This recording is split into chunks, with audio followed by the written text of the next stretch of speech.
Hey, Jason here with a little training video on the Sno-Razor. So, the Sno-Razor gets its name from this blade down here. That blade is adjustable in height using these knobs, which we're going to replace soon with something better. For now, to adjust the height, you're going to have to use a Leatherman tool right here on these threads to tighten it and loosen it.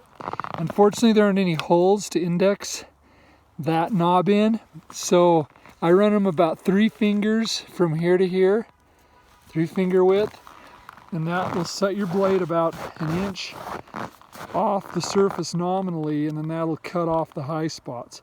You can run it lower if you need to, and then you can just remove it or raise it all the way up if you got a big storm and you just need to pack it with the urethane combs back here. So it kind of in a way replaces the roller in that regard. It's fairly lightweight. This is, if I do get a little stuck, or you can see I took this corner a little wide back here, and so I got it filled with snow, but this will clear out on its own. But if I was stuck, I just clean a little bit of the snow out of the box here, and then I just grab this corner, and you can see how light that thing is, and I can just lift it up and shake the snow out.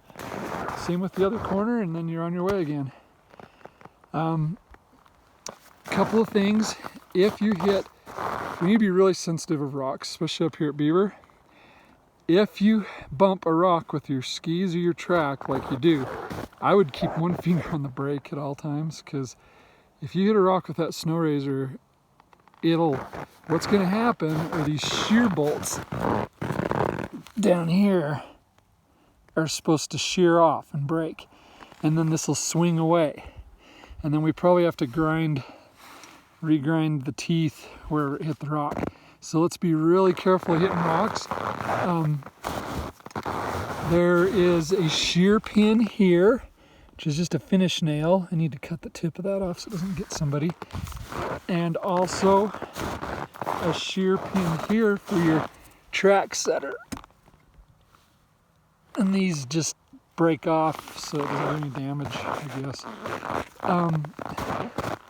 Track setter, you can't raise it and lower it, so obviously I just barely hooked it up on my second pass here, and I'm going to go over and do the right hand side of the course with it. It's got a sandbag under here for a little extra weight. Speaking of extra weight, there are 3 compartments back here. You can kind of see they're buried. We can put pavers in here if we need it more weight. The pain in the ass thing though is that it's got these stupid little wing nuts you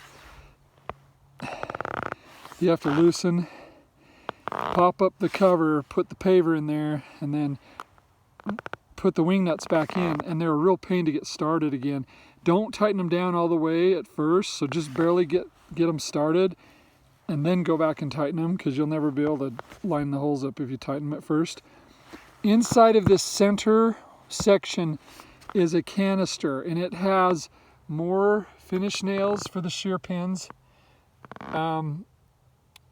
It might have an extra hitch pin, or there's one under the seat of the sled, and there are more shear bolts for the razor.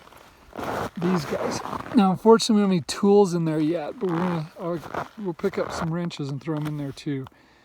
So for now, bring a crescent wrench and a Leatherman with you, or use what's under the seat of the snowmobile.